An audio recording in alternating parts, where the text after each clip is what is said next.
brick came through the windshield at 60 miles per hour. Glass exploded across Cashin Ward's face. He jerked the wheel left, tires screaming against asphalt as the car fishtailed into the guardrail. Metal shrieked. His head slammed against the driver's window. Blood dripped into his right eye. Through the shattered windshield, he saw them. 3 figures blocking the road ahead, silhouettes backlit by a single flickering street lamp. One held a crowbar. Another had something that looked like a pipe. The third just stood there, hands in pockets, watching. Cashin's chest heaved. His fingers fumbled for the door handle. The lock wouldn't budge. He yanked harder. Nothing. Footsteps crunched on broken glass. Getting closer. Then a voice cut through the night. Small, breathless, terrified. Sir, can you hear me? Hi viewers, kindly tell us where you're watching from and what time it is. Cashin blinked through the blood. A child's face appeared at his window. A little black girl with cornrows tied with red beads, eyes wide with fear. Her small fists pounded against the glass. You gotta get out. They're coming. The footsteps stopped. One of the men laughed, a sound like gravel scraping concrete. Well, look at that. Little Zari came back to play hero. The girl, Zari, grabbed the door handle from outside and pulled with everything she had. The lock clicked. The door swung open. Cashin tumbled onto the pavement, ribs screaming in protest. Run, Zari shouted. But Cashin couldn't move. His vision blurred. His lungs burned. The man with the crowbar stepped closer, boots inches from Cashin's face. Zari threw something, a rock, maybe a bottle, and it cracked against the man's shoulder. He spun toward her with a snarl. You little, she ran, and the men chased her. Cashin lay there on the cold ground, glass embedded in his palms, blood pooling beneath his cheek. The street lamp flickered once, twice, then died completely. In the darkness, he heard Zari scream. He tried to stand. His legs buckled. He tried again, clawing at the car door for support. By the time he stumbled to his feet, the street was empty. No Zari, no men, just silence and the distant wail of a siren. Cashin pressed his hand against his ribs and felt something wet. When he pulled his hand away, his fingers were dark with blood. How did it come to this? How did a billionaire CEO end up bleeding in an alley, saved by a child he'd only met 3 weeks ago? And where was she now? Cashin took one shaking step forward, then another. His phone was still in his pocket, cracked screen but functional. He pulled it out with trembling fingers and dialed 911. I need help, he whispered into the phone. A little girl, she's in danger. Her name is Zari Wynn. The operator's voice crackled through the speaker. Sir, can you describe your location? Cashin looked around. Abandoned warehouses, graffiti-covered walls, a single rusted shopping cart tipped on its side. He had no idea where he was. I don't know, he said. I don't know where I am. The operator said something else, but Cashin wasn't listening anymore, because 20 feet ahead, lying in the gutter, was a small red backpack. Zari's backpack, the one she carried every single day. Cashin dropped the phone. He staggered toward the backpack and fell to his knees beside it. The fabric was torn. One strap hung by a thread. Inside, he found a crumpled math worksheet with a gold star sticker at the top. A broken pencil. A sandwich wrapped in a paper towel, peanut butter and jelly, squashed flat. And beneath it all, folded into a tiny square, was a note written in careful, childish handwriting. If something happens to me, tell my mama I love her. And tell Mr. Ward thank you for being kind. Cashin's hands shook so hard the note fell from his fingers. He looked up at the empty street, at the darkness swallowing everything whole, at the place where Zari had vanished. And for the first time in 19 years, Cashin Ward began to pray. But 3 weeks earlier, he hadn't believed in prayer. He hadn't believed in much of anything. Do you think Cashin will find Zari in time? Drop your thoughts in the comments below. Cashin's reflection stared back at him from the bathroom mirror, and he hated what he saw. 34 years old, 6 feet 2, jawline sharp enough to sell cologne, eyes the color of storm clouds, the kind of face that looked good in magazine spreads and boardroom photographs, the kind of face people trusted with their money. He splashed cold water across his cheeks. The water ran down his neck and soaked into his $1,000 shirt. He didn't care. Behind him, through the open bathroom door, he could see his penthouse apartment stretched out like a museum exhibit. Floor-to-ceiling windows overlooking downtown Denver. Marble countertops. Abstract art that cost more than most people's cars. Furniture so expensive he was afraid to sit on it. 2,300 square feet of absolute emptiness. Cashin dried his face with a towel that probably cost $50 and walked back into the living room. His phone sat on the kitchen island, screen glowing with notifications. 47 unread emails. 16 missed calls. 3 text messages from his assistant reminding him about tomorrow's board meeting. He swiped them all away and opened his contacts list instead. Scrolled past names he barely recognized. Business partners, lawyers, investors, people who smiled at him during conference calls and probably forgot he existed the moment the screen went dark. He stopped scrolling at Dad and stared at the name for a full minute before closing the app. When was the last time they'd spoken? 6 months? 8? Cashin walked to the window and pressed his forehead against the glass. Down below, the city glittered like a circuit board. Cars moved through streets like blood through veins. People walked home from bars, from restaurants, from lives that probably made sense to them. He wondered what that felt like. His phone buzzed. Another email. This one from the company's CFO with the subject line, Q3 projections, we need to talk. Cashin turned the phone face down and left it on the counter. The apartment was silent except for the low hum of the refrigerator and the barely audible whistle of wind against the windows. He walked to the couch and sat down, stood up, walked to the kitchen, opened the fridge and stared at the contents. Bottled water, fancy cheese he'd never eat, leftover takeout from a restaurant he couldn't remember visiting. He closed the fridge and leaned against the counter. This was his life. This was what he'd built. This was what happened when you spent 15 years clawing your way to the top of a corporate empire while forgetting to build anything that mattered underneath. His father's voice echoed in his head, the same words he'd heard since he was 8 years old. Emotions make you weak, Cashin. Successful men don't have time for feelings. They have time for results. And Cashin had delivered results. He'd taken over Ward Enterprises when he was 29 and doubled its value in 3 years. He'd made shareholders rich. He'd made headlines. He'd made his father proud. And he'd lost himself somewhere along the way. He thought about the board meeting tomorrow, about the quarterly reports and the profit margins and the endless stream of decisions that all felt the same. Cut costs here, expand there, approve this, deny that, deny that. The words stuck in his mind like a splinter. How many claims had he denied in the past year? How many people had asked for help? Medical leave, family emergencies, workplace injuries, and he'd signed off on rejections without a second thought? It was just business. That's what his father would say. That's what everyone said. But lately, the words felt hollow. Cashin walked back to the window. The city was still there, still glittering, still moving. He wondered if anyone down there was as lonely as he felt right now. Probably not. He pulled out his phone again and scrolled through his contacts one more time. Stopped at a name he hadn't called in 2 years. Marcus, his college roommate, the guy who used to drag him to basement parties and make him laugh until his stomach hurt. The guy who'd stood beside him at his mother's funeral when his father couldn't be bothered to leave the office. Cashin's thumb hovered over the call button. Then he put the phone down. What would he even say? Hey Marcus, I'm rich and miserable. Want to grab a beer? That'd go over great. He turned away from the window and walked to his bedroom. Stripped off his suit jacket and tie. Unbuttoned his shirt. Kicked off his shoes. Lay down on a bed big enough for 3 people and stared at the ceiling. Sleep wouldn't come. It never did anymore.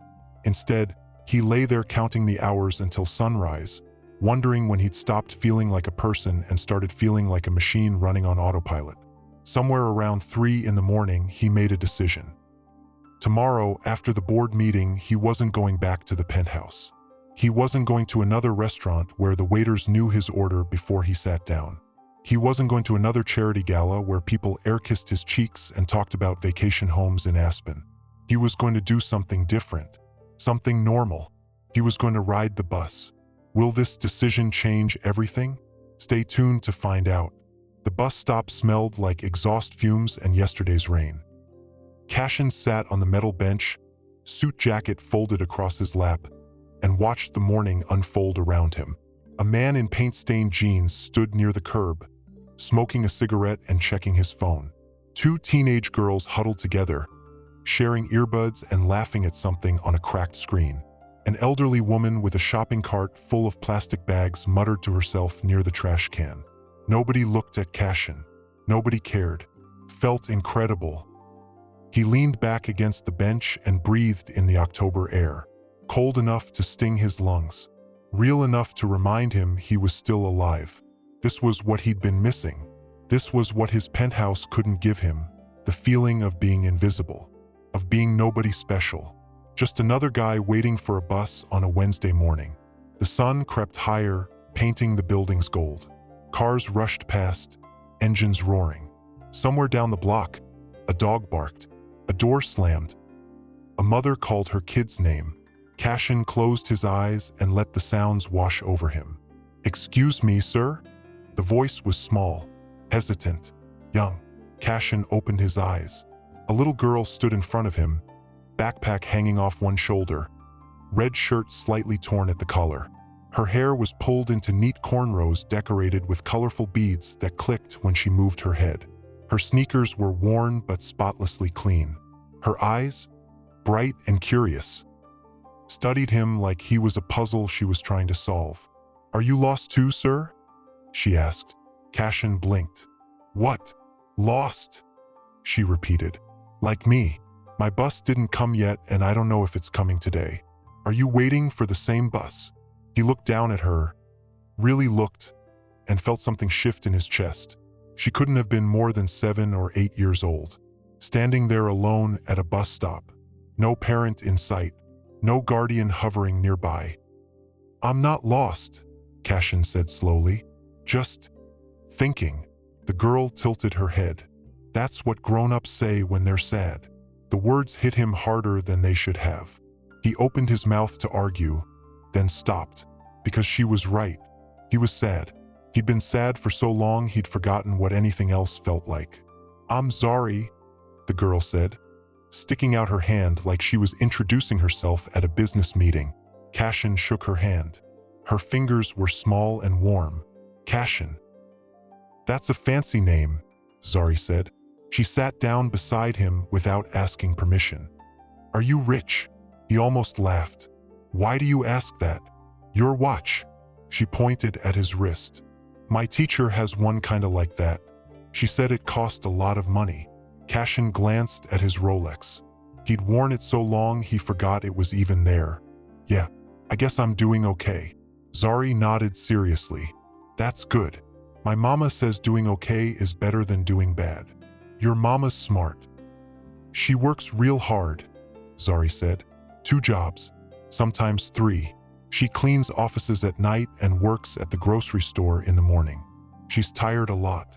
Cashin felt something uncomfortable twist in his stomach. "Where is she now?" "At work. She leaves real early. I get myself to school." Zari said it with pride, like it was an accomplishment. And maybe it was. "You walk by yourself?" Cashin asked. "Sometimes, but mostly I take the bus. Except..." She trailed off, biting her lip. "Except what?" "Sometimes the driver won't let me on because my pass isn't working. Mama's trying to fix it, but the office keeps saying it's processing." She shrugged. "So I wait, or I walk. It's not far. Only like, I don't know, a lot of blocks." Cashin's jaw tightened. He thought about his limo parked in a private garage downtown. About the driver he paid 6 figures a year to take him wherever he wanted. About the fact that this kid, this tiny, brilliant kid, couldn't get a bus pass processed. "You look like my uncle," Zari said suddenly. "Yeah." Before he left, He used to sit real quiet like you, staring at nothing. My mama said he was thinking too hard about the wrong things. Cashin turned to look at her. What do you think I'm thinking about? Zari studied him with those impossibly wise eyes. I think you're lonely. The word landed like a punch. Cashin opened his mouth, closed it, tried again. Maybe. It's okay, Zari said. Lots of people are lonely. My mama says loneliness is just love with nowhere to go. He stared at her, 7 years old, maybe 8, and she was saying things most adults would never figure out. You're pretty smart, you know that? Cashin said. Zari grinned. I got a gold star on my math test yesterday. Good for you. And I can read chapter books now, big ones, with no pictures. That's impressive. She beamed. Then her smile faltered. She glanced over her shoulder toward the street corner where a man in a dirty jacket leaned against a lamppost. The man was staring at them, or at Zari specifically. Zari scooted closer to Cashin. You know him? Cashin asked quietly. He's always here, Zari whispered. He talks to kids sometimes, asks questions. My teacher said to stay away from him. Cashin's pulse quickened. He straightened his back and met the man's gaze across the street. The man grinned, a slow, ugly smile, and took a step forward. Cashin stood up. The man stopped. They stared at each other for a long moment. Then the man spat on the sidewalk and walked away, hands shoved in his pockets, shoulders hunched. Cashin sat back down. His hands were shaking. Thank you, Zari said softly. For what? For making him leave. Cashin looked at her, at this brave, brilliant, impossibly kind kid, and felt something crack open inside his chest, something that had been locked tight for years. Zari, he said. Yeah. Has that man ever hurt you? She shook her head quickly, too quickly. No, he just talks, says weird stuff. What kind of stuff? Just. She looked down at her hands. He knows my name, and he knows what time I wait here. And last week he said I shouldn't walk alone because the neighborhood's not safe. Cashin's blood turned to ice. Did you tell your mom? She's got enough to worry about. Zari. It's fine, she said quickly. I'm careful. I don't talk to him. And there's always people around. Like you. Cashin wanted to argue, wanted to tell her that being careful wasn't enough, that a kid her age shouldn't have to worry about predators at bus stops. But before he could say anything, the bus rounded the corner. Zari jumped to her feet. Finally, the bus hissed to a stop. The doors folded open. Zari climbed the steps and stopped at the top, turning back to look at Cashin. Aren't you coming? She asked. Cashin hesitated. Then he stood up, grabbed his jacket, and followed her onto the bus. What will Cashin discover on this bus ride? Comment below with your predictions. The bus driver barely glanced at them as Cashin paid Zari's fare. He dropped coins into the slot and followed her down the aisle. The bus was half empty. A few people hunched in their seats, staring at phones or out windows. Zari picked a spot near the back and slid in by the window. Cashin sat beside her. The bus lurched forward. The engine growled. Buildings rolled past outside. Zari pressed her face against the glass and watched the city wake up. Cashin watched her. She was small, smaller than he'd first realized. Her legs dangled above the floor, sneakers swinging back and forth. Her backpack sat on her lap, arms wrapped around it like it was the most precious thing in the world. You didn't have to pay for me, Zari said without looking away from the window. I wanted to. Mama says we don't take charity. It's not charity. It's just a bus fare. Zari turned to face him. You're nice. Not a lot of grown-ups are nice. Cashin didn't know what to say to that, so he just nodded. The bus hit a pothole. Zari's whole body jerked forward. She winced. You okay? Cashin asked. Yeah, but her voice was tight. The bus hit another bump. Zari gripped the seat in front of her and pressed her lips together. Cashin frowned. Are you hurt? No. Zari. I'm fine, she said quickly. But she wasn't fine. Cashin could see it in the way she held herself, in the way she flinched every time the bus jolted, in the way she kept one hand pressed against her ribs. "Zari," Cashin said gently, "did someone hurt you?" She shook her head. "You can tell me." "I just fell," she said. "When I was making dinner. The pot was heavy and I dropped it and I fell down and hit the counter. That's all." Cashin's chest went tight. "You were making dinner? By yourself?" "Mama works late. I know how to cook. It's just macaroni and hot dogs. Easy stuff." "How old are you?" 8. 8 years old. Cooking alone. Carrying bruises she tried to hide. Cashin looked away. Looked out the window at the buildings passing by. Expensive apartments gave way to smaller homes. Smaller homes gave way to rundown complexes with boarded-up windows and chain-link fences. This was Zari's neighborhood. The bus stopped. 2 people got off. A woman with a crying baby got on.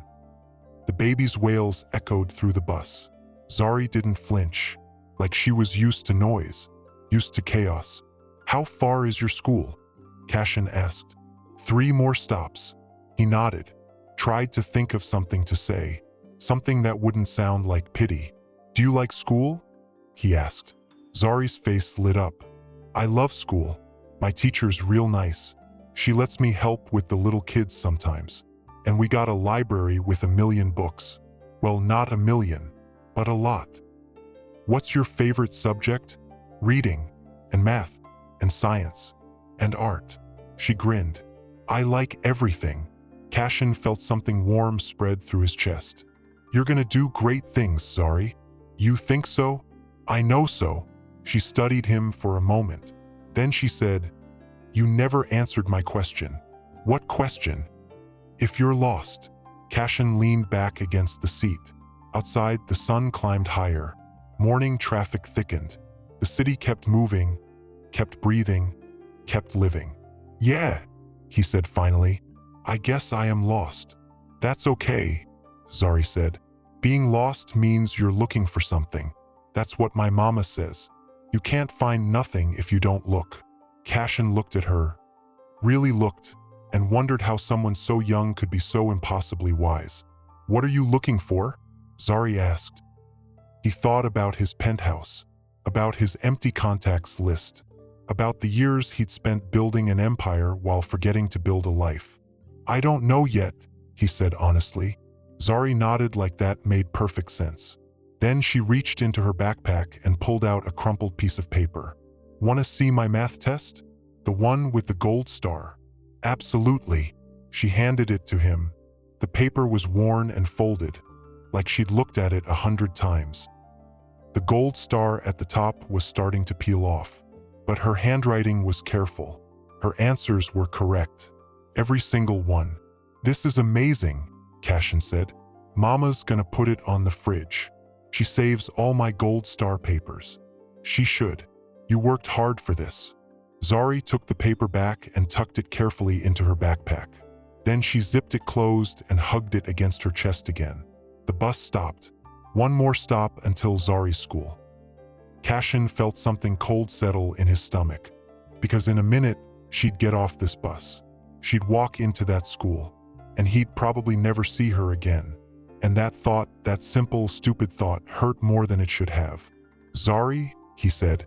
"Yeah, be careful, okay, with that man at the bus stop. If he ever tries to talk to you again." "I will," she said quickly. "I promise. And tell your mom about him, please." "Okay." The bus slowed. The school came into view. A brick building with a chain-link playground and a faded sign out front. Kids swarmed the entrance. Teachers stood near the doors, waving and smiling. Zari stood up, slung her backpack over her shoulder. "Thanks for riding with me," she said. "Anytime." She smiled. Then she did something that shocked him. She hugged him, quick and tight. Her small arms wrapped around his waist for just a second before she pulled away. "Don't forget," she said. "You said you're not lost anymore." Before he could respond, she was gone.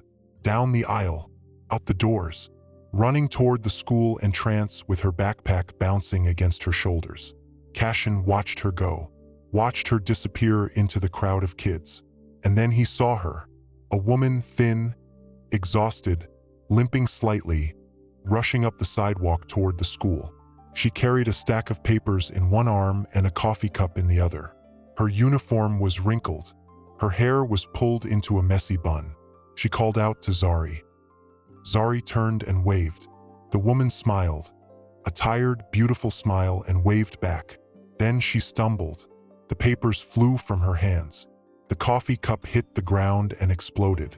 Liquid splashed across the sidewalk. The woman cursed under her breath and bent down to gather the scattered papers. Her ID badge swung forward, dangled from her neck, and Cashin saw the name printed on it. His blood turned to ice, because he knew that name.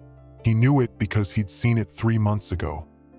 On a claim form, a request for workers' compensation after a workplace injury, a request for medical leave to care for her daughter, a request he'd personally denied, to cut costs, to improve quarterly numbers, to make shareholders happy. The woman gathered her papers and hurried away. The bus doors closed, the engine roared, and Cashin sat frozen in his seat, staring at the space where Zari's mother had been, while his entire world collapsed around him. What will Cashin do now that he knows the truth? Drop your guesses in the comments. Cashin didn't go to the board meeting. He sat on that bus for 3 more stops, staring at nothing, while his phone buzzed in his pocket with angry messages from his assistant. He didn't read them, didn't care. All he could see was that ID badge. All he could hear was Zari's voice saying, "Mama works real hard. 2 jobs, sometimes 3, because Cashin Ward had denied her compensation claim. Because he'd signed a form without looking at the name, without thinking about the person behind the paperwork, without considering that someone's entire life might depend on that decision. He got off the bus at a random stop and stood on the sidewalk. People rushed past him. Cars honked. The city moved forward like nothing had changed. But everything had changed. Cashin pulled out his phone and opened his work email. Scrolled back 3 months. Found the file. There it was. Compensation claim denied. Employee name, Amara Wynn. Reason for claim, workplace injury resulting in chronic pain and reduced mobility. Requesting medical leave and financial assistance for ongoing treatment. Reason for denial, insufficient documentation. Claim does not meet current policy requirements. Cashin's hands shook as he read the words. Words he'd signed off on without a second thought. Words that sounded so official, so reasonable. But beneath those words was a woman who couldn't afford her medical bills. A woman working 3 jobs to keep her daughter fed. A woman limping through parking lots and dropping coffee cups because her body was breaking down. And her daughter, brilliant, kind, impossibly brave Zari, walking alone to bus stops, cooking dinner by herself, hiding bruises. Cashin's stomach turned. He thought about his penthouse, about the marble countertops and the abstract art and the furniture he was afraid to sit on, about the money sitting in his bank account that he'd never spend, about the quarterly bonuses and the shareholder dividends and the cost-cutting measures that made him look like a genius. All of it built on the backs of people like Amara Wynn, people he'd never bothered to see. Cashin closed the email and dialed a number. His assistant answered on the first ring. "Mr. Ward, where are you?" "The board meeting started 20 minutes ago and..." "Cancel everything," Cashin said. "What?" "Cancel everything. The meeting, my afternoon calls, dinner tonight, all of it." "Sir, I don't care what you think. Just do it." He hung up before she could argue. Then he called another number, one he'd memorized years ago but never used. A man's voice answered, tired, suspicious. "Who is this?" "Marcus," Cashin said. "It's Cashin Ward, from college." Silence on the other end. Then, "Cashin? Dude, it's been like 2 years. What do you want?" "I need your help." "With what?"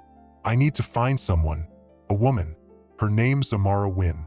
She works at my company, and I need to fix something." Marcus laughed, short and bitter. "You need to fix something? That's new. I'm serious. You're always serious, man. That's your problem. Marcus, what did you do? Marcus asked. And don't lie. I know that tone. You did something messed up and now you're trying to fix it. What happened? Cashin leaned against a brick wall and pressed his forehead against the cool surface. I hurt someone, without meaning to, and I didn't even know until today. Marcus was quiet for a moment. Then he said, yeah, okay, I'll help, but you're buying me lunch. Deal. And you're gonna tell me everything. Fine. And Cashin, yeah, whatever you did, you better actually fix it this time. Not just throw money at it and walk away. Cashin closed his eyes. I will. He hung up and started walking. He didn't know where he was going. Didn't care. He just needed to move. Needed to think. His phone buzzed again. Another message from his assistant. Another missed call from the CFO. Another email about quarterly projections. Cashin ignored them all, because for the first time in 19 years, he had something more important to do. He had to find Amara Wynn. He had to make this right, and he had to figure out how to protect Zari from the man at the bus stop who knew her name and her schedule and waited for her every morning. The man who smiled when she walked alone. The man who said the neighborhood wasn't safe. Cashin's jaw tightened. He pulled up his contacts again, scrolled to a name he hadn't called in years. A private investigator he'd hired once to handle a corporate espionage case. The man answered on the third ring. Ward. Long time. I need you to find someone, Cashin said, and I need you to watch him. Every move, every breath.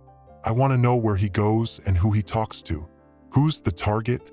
Cashin described the man from the bus stop. The dirty jacket, the glassy eyes, the way he watched kids. The investigator was quiet for a moment. Then, you think he's a predator? I know he is. And you want me to get proof? I want you to get everything. And if he so much as looks at that little girl wrong. Cashin's voice dropped. I want to know immediately. Understood. Cashin hung up and kept walking. The sun climbed higher. The city got louder. And somewhere out there, Zari sat in a classroom with a gold star on her math test, completely unaware that the lonely man from the bus stop was about to turn her entire world upside down. For better or worse, only time would tell which. Will Cashin be able to protect Zari before it's too late? Let us know what you think happens next. The apartment building smelled like mildew and old cigarettes. Cashin stood in front of Unit 2C, hand raised to knock, heart hammering against his ribs. Paint peeled from the doorframe. The hallway carpet was stained with things he didn't want to identify. Somewhere down the hall, a baby screamed. A door slammed. Music thumped through thin walls. This was where Zari lived. This was where Amara Wynn came home after working 3 jobs. Cashin knocked. Footsteps shuffled inside. A chain rattled. The door opened 3 inches, held in place by the security latch. Amara's face appeared in the gap. Dark circles under her eyes.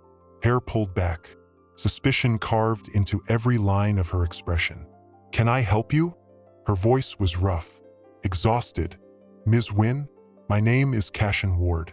I met your daughter this morning at the bus stop. The suspicion deepened. You what? I rode the bus with her to school. She's an incredible kid. Smart, kind. And he stopped, took a breath. I need to talk to you, please. About what? About your compensation claim. The door started to close. Wait. Cashin pressed his hand against the wood. I know you don't know me. I know this looks strange, but I'm trying to help. I don't need help from strangers. I'm not a stranger. I'm the CEO of Ward Enterprises, the company where you work. The door stopped moving. Amara's eyes narrowed. You're the CEO? Yes. The one who denied my claim? Cashin's throat went dry. Yes, she laughed, short and bitter. And now you're here? At my home? After 3 months? I didn't know, Cashin said quickly. I didn't know it was you. I didn't know about Zari. I just signed papers and moved on, and I never stopped to think. You never stopped to think that we're real people? Amara's voice shook. That your decisions actually matter? No, I didn't. And I'm sorry. Sorry doesn't pay my medical bills. Sorry doesn't put food on the table. Sorry doesn't. Her voice cracked. She stopped, pressed her lips together. Cashin could see her hand trembling on the door. Please, he said. Just give me 5 minutes. Amara stared at him. Then she closed the door. For a moment, Cashin thought that was it. She'd dismissed him, shut him out. He deserved it. But then he heard the chain slide free. The door opened. Amara stood there in her cleaning uniform, one hand on her hip, the other gripping the doorframe like she needed it for support. 5 minutes, she said. Then you leave. Cashin stepped inside. The apartment was tiny. 1 bedroom, a kitchen that barely fit 2 people, a living room with a couch covered in blankets and a coffee table stacked with Zari's schoolwork. But it was clean, meticulously clean. Pictures hung on the walls. Zari at different ages, smiling, growing. A small shelf held library books. A basket near the door overflowed with shoes too small for Zari now but too precious to throw away. This was a home built from love and determination. Amara crossed her arms. Talk. Cashin turned to face her. I want to fix this. The claim. I want to reopen it and approve it. Retroactively. With full compensation for the months you've been waiting. Why? Amara's eyes burned into him. Because you feel guilty? Because meeting Zari made you suddenly care? Yes, Cashin said honestly. All of that. That's not good enough. I know. My daughter walks to school alone because I can't afford a car. She cooks her own dinner because I'm working late. She wears hand-me-down clothes and pretends they're new so I don't feel bad. And you want to throw money at me and call it fixed? Cashin's chest ached. No, I want to do more than that. I want to make sure this never happens to anyone else. I want to change the policies. I want to. You want to feel better about yourself, Amara said flatly. The words hit like a slap. She was right. Part of him did want that. Part of him wanted to fix this mess so he could sleep at night, so he could look at himself in the mirror without hating what he saw. But another part, a deeper part, just wanted to help Zari. Wanted to make sure that bright, brilliant kid didn't have to grow up carrying bruises and walking alone. You're right, Cashin said. I do want to feel better, but I also want Zari to be safe and happy, and I want you to stop working yourself to death. Amara's jaw tightened. We're fine. You're limping. So you're in pain, chronic pain, from an injury you got at work, an injury my company should have covered. I can handle it. You shouldn't have to. Amara turned away, walked to the window, stared out at the parking lot below. Her shoulders sagged. Her reflection in the glass looked 10 years older than she probably was. My daughter asked about you, she said quietly, when she got home from school. Said she met a nice man at the bus stop. Said he paid her bus fare and rode with her and told her she'd do great things. She turned back to face him. Do you know how long it's been since someone was kind to her just because? Cashin shook his head. Too long, Amara said. Too damn long. So yeah, I'm angry. I'm angry that it took you meeting her to care. I'm angry that people like you sit in offices making decisions about people like us without ever thinking about the consequences. But I'm also... She stopped, swallowed hard. I'm also tired, so tired. And if you're serious about helping, then help. Cashin pulled a folder from his briefcase. This is the paperwork to reopen your claim. I need you to sign it, and I'm adding a clause for full back pay, 3 months' worth, plus medical coverage for your ongoing treatment. Amara took the folder, flipped through the pages. Her hands shook. This is real, she whispered. It's real. Why would you do this? Because it's the right thing to do, because I should have done it 3 months ago, and because Zari deserves better. Amara's eyes filled with tears. She blinked them back. She does. She deserves everything. Then let me help give it to her. Amara sat down on the couch, spread the papers across the coffee table. Read every line, every word.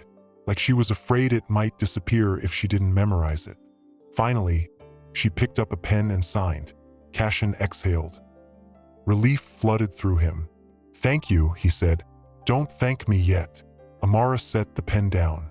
"There's something else you should know." "What?" "That man at the bus stop. The one who watches the kids." Cashin's blood went cold. "What about him?" "He's been around for months. The school knows. The police know. But nobody does anything because he hasn't actually hurt anyone. Just watches, talks, makes people uncomfortable." "Has he talked to Zari?" Amara's face went pale. "She said he asked her name, asked where she lived, asked if she walked alone." Her voice broke. "I told her to stay away from him, but I can't always be there. I can't always protect her."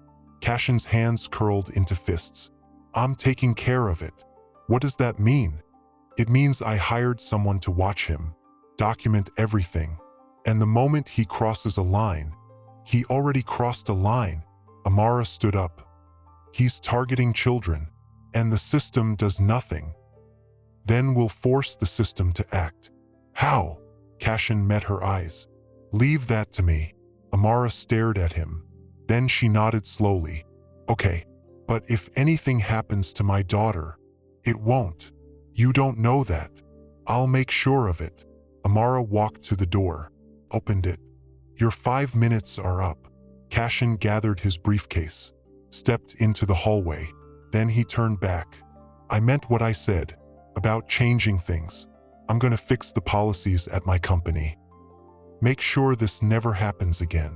"Good," Amara said, "because there are 100 other people like me working there. People with kids and medical bills and no way out." "I know. Do you?" She tilted her head. "Or are you just saying that?" Cashin thought about his penthouse, about the quarterly reports and the cost-cutting measures and the years he'd spent looking at numbers instead of people. "I'm learning," he said finally. Amara almost smiled. "Almost. Then keep learning." She closed the door. Cashin stood in the hallway for a moment.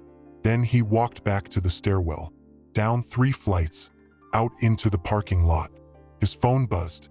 A text from Marcus. "Found something. Call me." Cashin dialed immediately. Marcus answered. "You sitting down?" "No." "What did you find?" "Your guy at the bus stop? He's got a record. 2 arrests for stalking. 1 for attempted kidnapping. All charges dropped because of technicalities." Cashin's stomach turned. "Where is he now?" "That's the thing. I've been watching him all day. And guess where he is right now?" "Where?" "Sitting at the same bus stop. Waiting." Cashin checked his watch. 3:15. School let out at 3:30. Zari would be walking to that bus stop in 15 minutes. "I'm on my way," Cashin said. He hung up and ran. Will Cashin reach Zari in time? Comment your thoughts below and subscribe so you don't miss what happens next. Cashin's lungs burned as he sprinted down the cracked sidewalk. Cars honked as he dodged through traffic. A woman yelled at him for nearly knocking over her grocery bags. He didn't stop, didn't slow down. The bus stop was 6 blocks away. He checked his phone while running. 3:22. Zari would be leaving school any minute now. His legs pumped harder. Sweat soaked through his shirt. His expensive dress shoes weren't made for running and his feet screamed in protest. 5 blocks. His phone rang. "Marcus, where are you?" Marcus asked. "Almost there," Cashin gasped. "Is he still there?" "Yeah." "And Cashin?" "He's not alone anymore." Cashin's heart stopped. "What?" Another guy showed up. They're talking, laughing, and they keep looking toward the school. For blocks. Cashin pushed harder. His vision blurred at the edges. His chest felt like it was caving in. But he didn't stop. 3 blocks. He could see the bus stop now. Could see 2 figures standing near the bench. One in a dirty jacket, the other in a black hoodie, and walking toward them from the opposite direction. Small, alone, backpack bouncing was Zari. "Zari!" Cashin shouted. She didn't hear him. She was too far away, and the men were moving toward her. 2 blocks. The man in the dirty jacket stepped into Zari's path. She stopped, took a step back. Cashin's legs felt like they were made of concrete, but he forced them to move, forced himself forward. 1 block. The man said something. Zari shook her head, tried to walk around him. The man grabbed her arm. Cashin's vision went red. Get away from her. His voice echoed down the street. Every head turned. The man in the dirty jacket looked up. His eyes widened.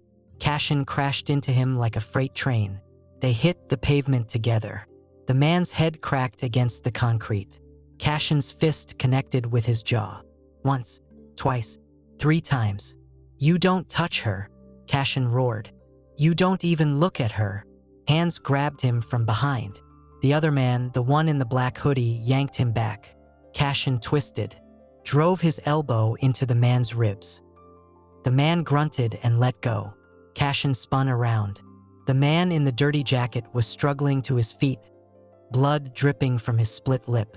You made a mistake, the man hissed. No, Cashin said. You did. The man lunged. Cashin sidestepped, grabbed the man's arm, used his momentum against him and sent him crashing into the bus stop bench. The man in the black hoodie pulled something from his pocket. A knife, short blade, rusty edge. Cashin's blood turned to ice. Run, Zari, he said without taking his eyes off the knife. Run and don't look back. But, run. Zari ran. The man with the knife smiled. You're gonna regret that. He moved fast, faster than Cashin expected. The blade slashed toward his stomach. Cashin jumped back. Not fast enough. The knife caught his side. Fabric tore. Pain exploded across his ribs. Cashin grabbed the man's wrist. Twisted. The knife clattered to the ground. The man swung with his free hand. His fist connected with Cashin's temple. Stars burst across his vision. Cashin stumbled. The man kicked him in the chest. He went down hard. His head bounced off the pavement. Through blurred vision, he saw the man pick up the knife. This was it. This was how he died. On a dirty sidewalk, fighting for a kid he'd met yesterday. And somehow that felt right. The man raised the knife. A gunshot cracked through the air. The man froze. Drop it, a voice shouted. Drop the weapon now. Police. Thank God. Police. The man in the black hoodie dropped the knife and raised his hands. The man in the dirty jacket tried to run. 2 officers tackled him before he made it 5 feet. Marcus appeared at Cashin's side, phone in hand, breathing hard. Called 911 the second I saw them grab her. Cashin tried to sit up. Pain lanced through his side. He looked down. Blood soaked through his shirt. Not a deep cut, but deep enough. Stay down, Marcus said. Ambulance is coming. Zari, Cashin gasped. Where? She's safe. See, Marcus pointed. Zari stood 20 feet away, held by a female police officer. Her face was streaked with tears. Her whole body shook, but she was alive. She was safe. Cashin's head fell back against the pavement. Relief washed over him so strong it hurt worse than the knife wound. The ambulance arrived. Paramedics swarmed around him. Someone pressed gauze against his side. Someone else checked his pulse. Voices asked questions he couldn't focus on. All he could see was Zari.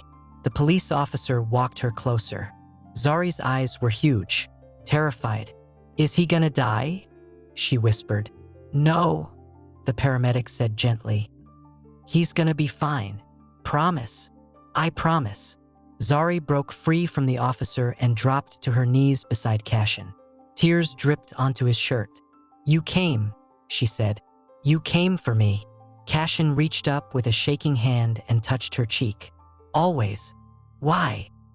Because you matter, Zari. You matter so much. She threw her arms around his neck, sobbed into his shoulder, and Cashin held her. This brave, brilliant, impossibly important kid, and felt something inside him finally heal. The paramedics loaded him onto a stretcher. Zari held his hand the whole way to the ambulance. I'm calling your mom, one of the officers said. She'll meet you at the hospital. Zari nodded. Then she looked at Cashin. Don't forget again, okay? Forget what? That you're not lost anymore. Cashin smiled through the pain. I won't. The ambulance doors closed. The sirens wailed. And as they raced through the city, Cashin Ward, billionaire CEO, workaholic, chronic loner, realized something profound. He'd spent years searching for meaning in boardrooms and balance sheets, but he'd found it on a sidewalk, in a little girl's courage, in a mother's determination, in the simple act of showing up when someone needed him. That was what mattered. That was what being human meant, and he'd never forget it again. But 3 hours later, when he woke up in the hospital with stitches in his side and Amara sitting beside his bed, he learned that the fight was far from over. What will Cashin discover when he wakes up?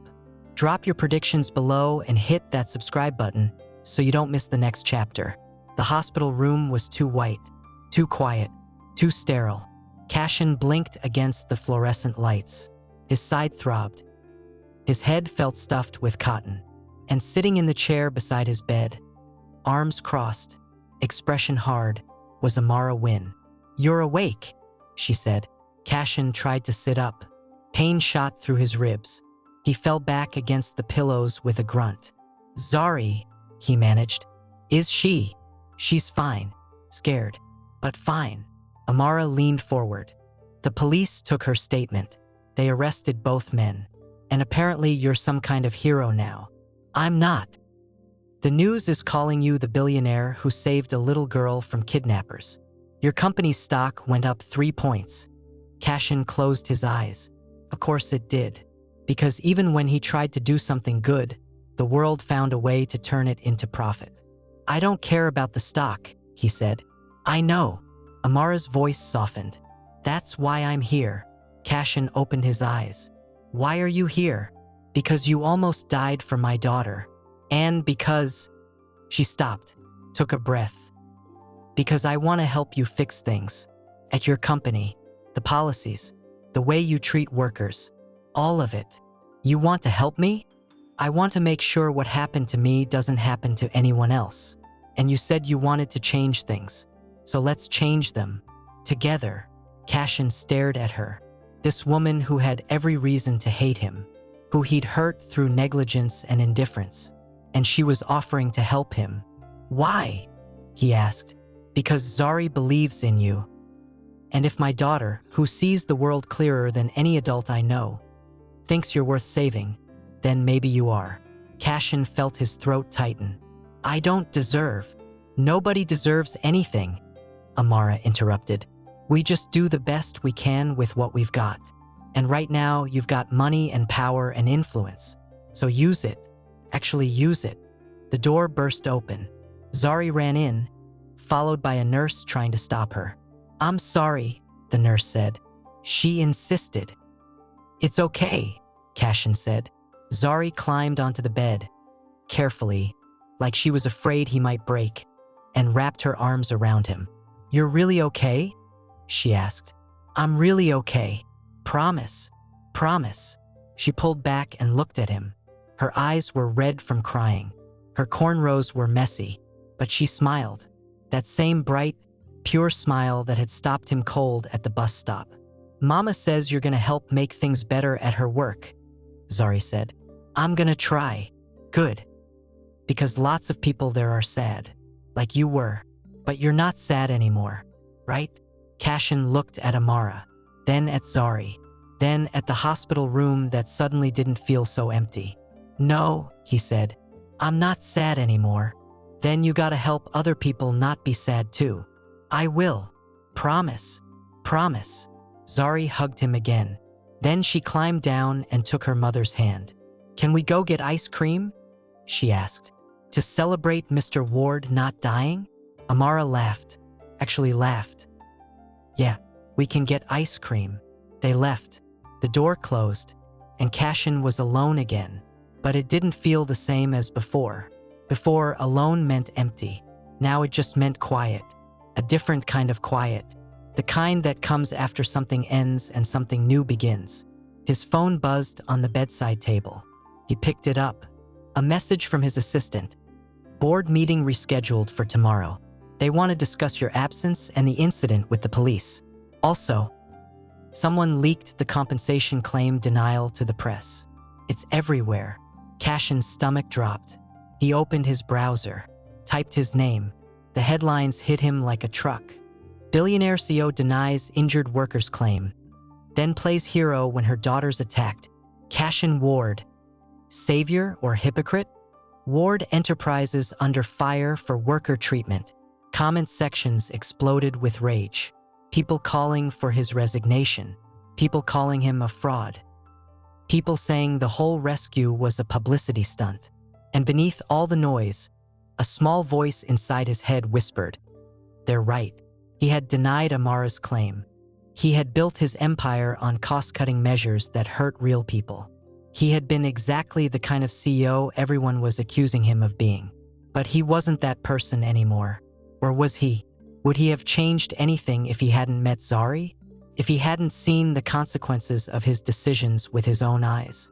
Probably not. And that truth burned worse than the knife wound. Cashin set the phone down, stared at the ceiling, and for the first time in years, he cried. Not because of the pain in his side, not because of the headlines, but because he'd wasted so much time being the wrong version of himself. The door opened again. Marcus walked in, carrying 2 coffees and a newspaper. "You've seen the news," Marcus said. It wasn't a question. "Yeah. They're destroying you out there." "I know." "Good." Marcus sat down in the chair Amara had vacated. "Because now you get to prove them wrong." "How?" "By actually changing. Not just saying you will. Not just throwing money at the problem. Actually changing how your company works. From the ground up. The board will never let me." "Then replace the board." "That's not how it works." "Make it how it works." Marcus leaned forward. "You're Cashin Ward. You're the guy who built an empire before you hit 30. You're the guy who just fought 2 men with a knife to save a kid you barely know. You think you can't take on some suits in a boardroom?" Cashin almost smiled. "Almost. I don't know if I can do this," he admitted. "Yeah, you do. You just don't know if you want to, because it's gonna be hard. It's gonna cost you money and friends and probably your reputation. But you know what it'll give you. What? A reason to get up in the morning. A reason to look at yourself in the mirror without flinching. A reason to exist." Cashin closed his eyes, thought about Zari's smile, about Amara's determination, about the woman with the shopping cart at the bus stop and the teenage girls sharing earbuds and all the people he'd walked past for years without ever really seeing. They mattered. They all mattered. And if he didn't use his power to help them, then what was the point of having power at all? "Okay," Cashin said. "Okay, what?" "Okay, I'll do it. I'll change everything." Marcus grinned. "There's the Cashin I remember. But I'm gonna need help." "You've got it. Me, Amara, Zari, and probably a bunch of other people once they realize you're serious." Cashin opened his eyes, looked at his best friend, the guy who'd stuck around even when Cashin had pushed everyone else away. "Thank you," he said. "Don't thank me yet. This is gonna get messy." "I know. They're gonna fight you every step." "I know. You might lose everything. Then I'll lose everything." Marcus stood up, tossed the newspaper onto the bed. "Read that. Page 6. Cashin picked up the paper, flipped to page 6.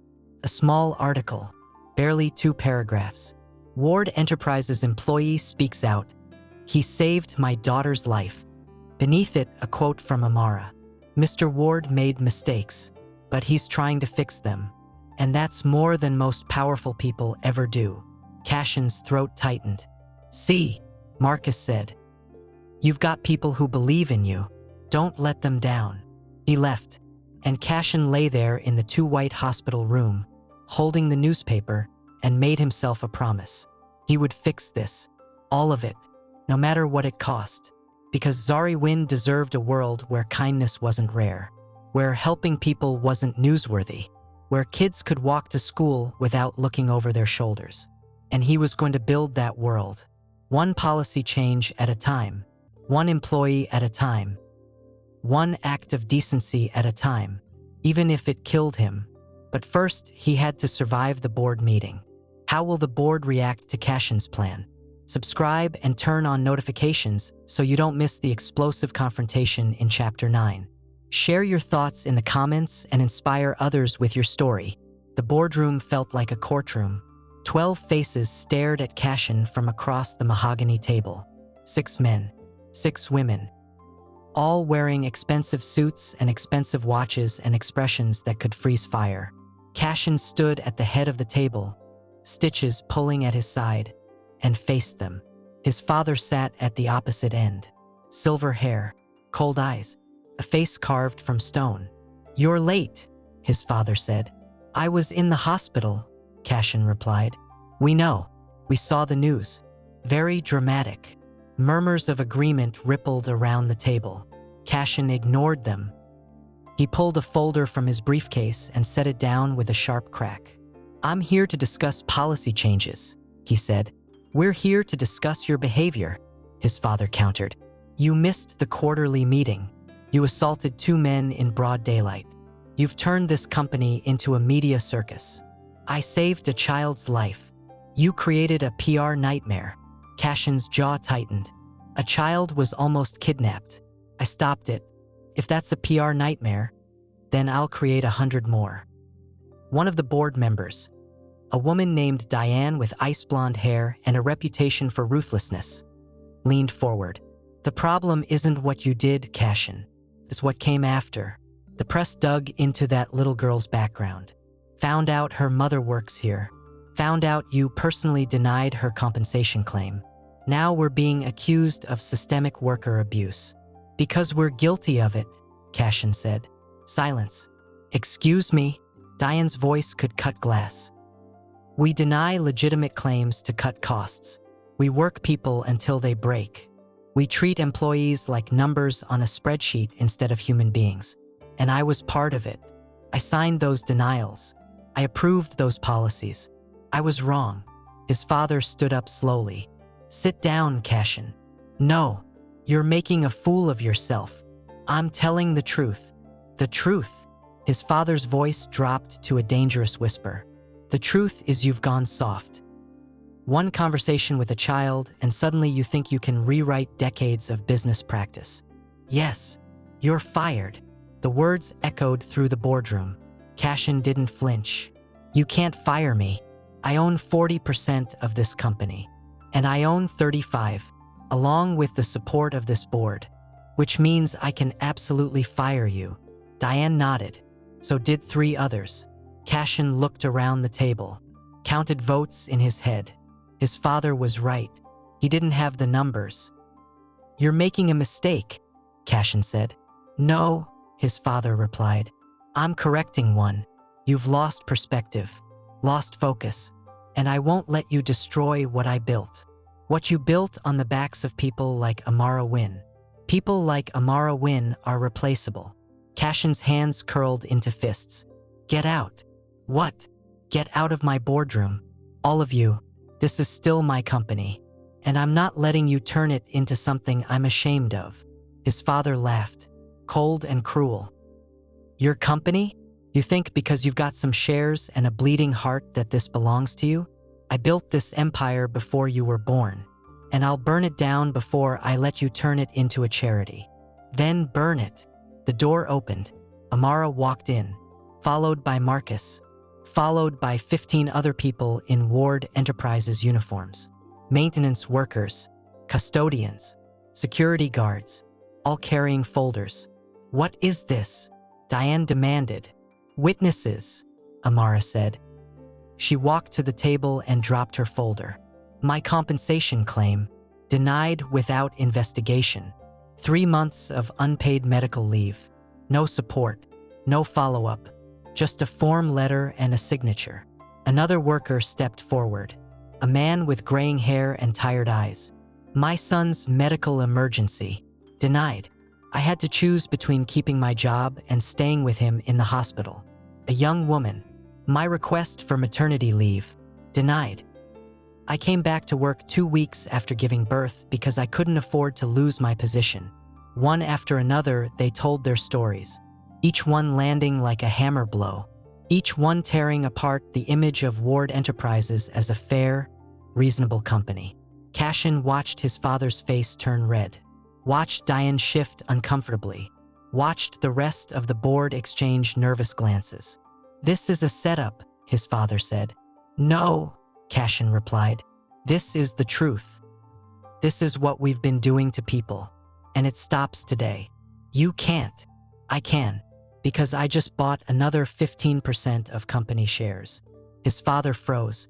"What?"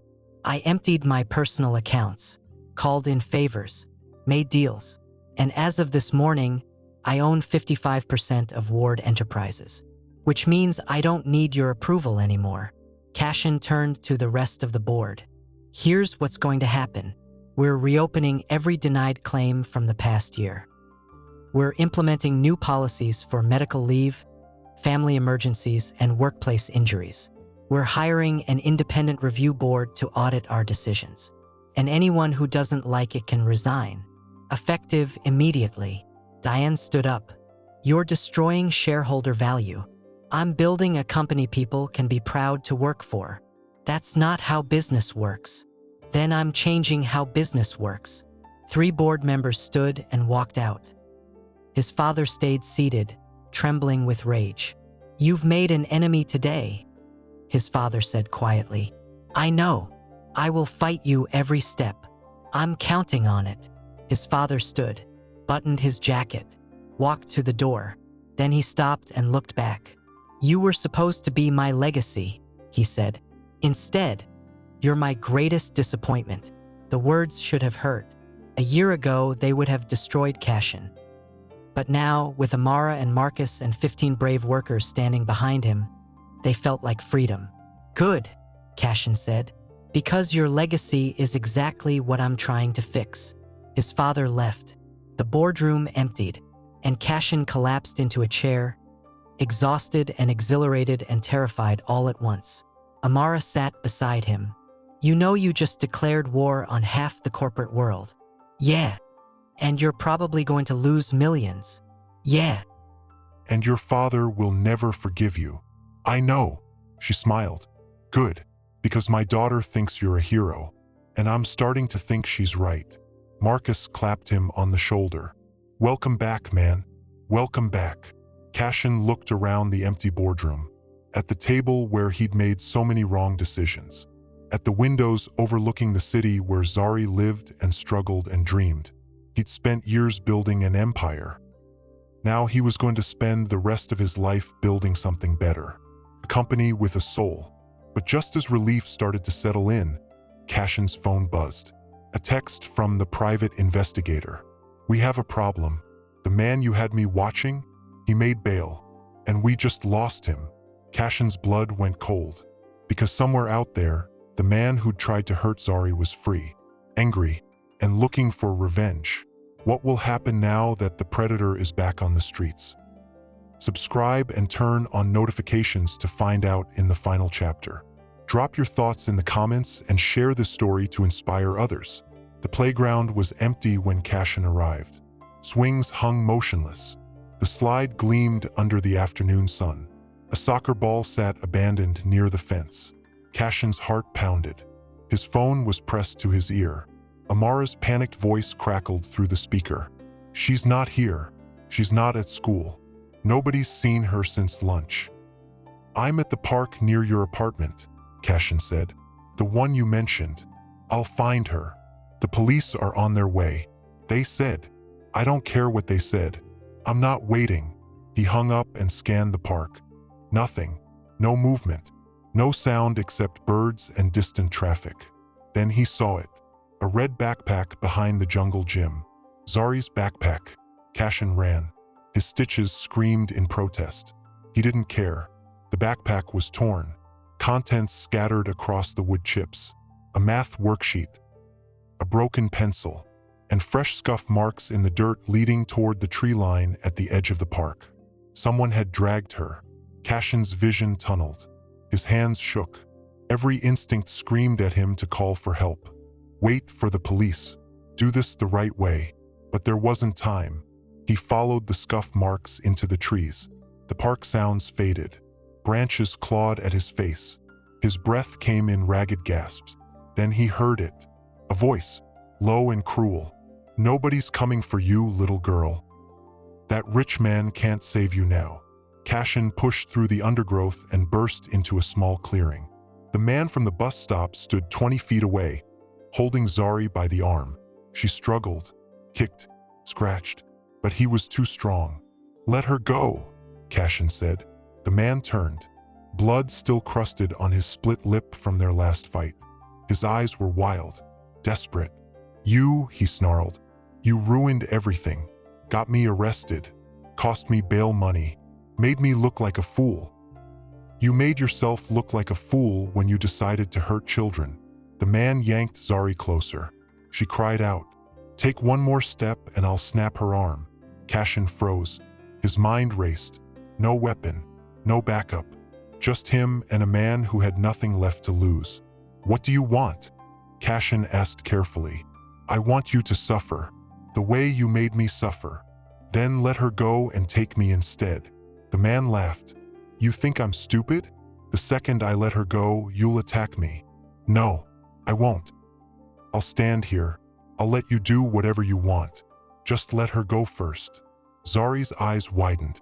"No, Mr. Ward, don't." "It's okay, Zari," Cashin said softly. "Everything's gonna be okay." The man considered. His grip on Zari loosened slightly. "You'll just stand there? Let me walk away." "Yes. Swear it." "I swear." The man shoved Zari forward. She stumbled, fell to her knees. "Run!" Cashin shouted. Zari scrambled to her feet and ran. The man lunged for her. Cashin moved faster. He caught the man around the waist and drove him into the ground. They rolled. Fists flew. The man's elbow connected with Cashin's temple. Stars burst across his vision. The man reached for something in his jacket. Cashin grabbed his wrist. They struggled, fought for control. The man pulled out a knife, the same rusty blade from before. Cashin caught the man's wrist with both hands, held it away from his body. But the man was stronger than he looked. Desperate, the blade inched closer. Cashin's arms shook. His vision blurred. This was it. This was how it ended. Then something hard cracked against the back of the man's skull. He collapsed. Cashin rolled away, gasping. Looked up. Zari stood there holding a thick branch. Tears streamed down her face. Her whole body trembled. "I couldn't leave you," she whispered. "I couldn't." Cashin pulled her into his arms, held her tight. "You're so brave, so incredibly brave." Sirens wailed in the distance, getting closer. Police burst through the trees, guns drawn. Marcus led them, pointing and shouting directions. Officers swarmed the unconscious man. Handcuffs clicked. Voices barked orders. Amara appeared. She ran to Zari and swept her up, sobbed into her daughter's hair. "Thank God! Thank God!" Cashin stood on shaking legs. Blood dripped from a cut above his eye. His stitches had torn. But he was alive. They were all alive.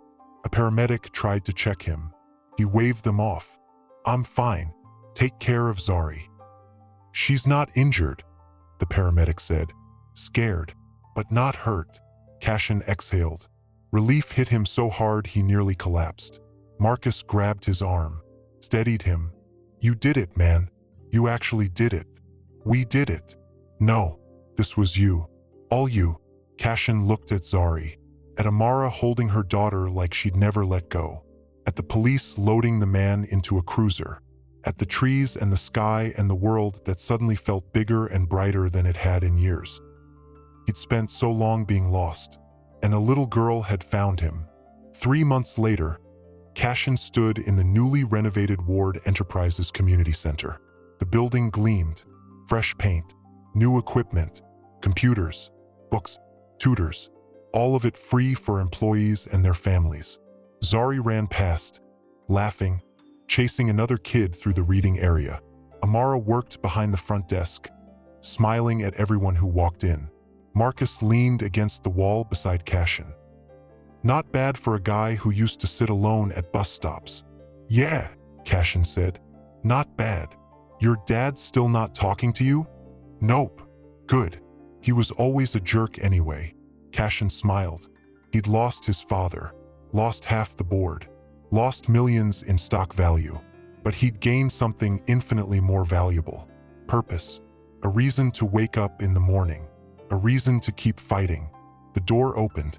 A woman walked in, nervous, holding a folder. Amara greeted her, listened to her story, took the folder, promised to help, and Cashin watched it all and felt something he hadn't felt in years. Pride. Zari ran up to him. Mr. Ward, come see. I got another gold star. She grabbed his hand and dragged him toward the reading area. He let her, because that's what you do when someone you love needs you. You show up, you fight, you protect, you love, and you never, ever forget that every single person matters. Because Cashin Ward had been lost, empty, broken. And a little girl at a bus stop had asked him a simple question. Are you lost too, sir? And in answering her, in helping her, in fighting for her, he'd found himself. He'd found his purpose. He'd found his way home. Thank you for joining us on this journey.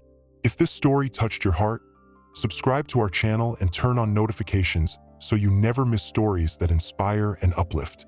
Share your thoughts in the comments below. Your words might be exactly what someone else needs to hear today. And remember, we all have the power to change someone's life. Sometimes all it takes is showing up. Until next time, keep being the reason someone believes in kindness.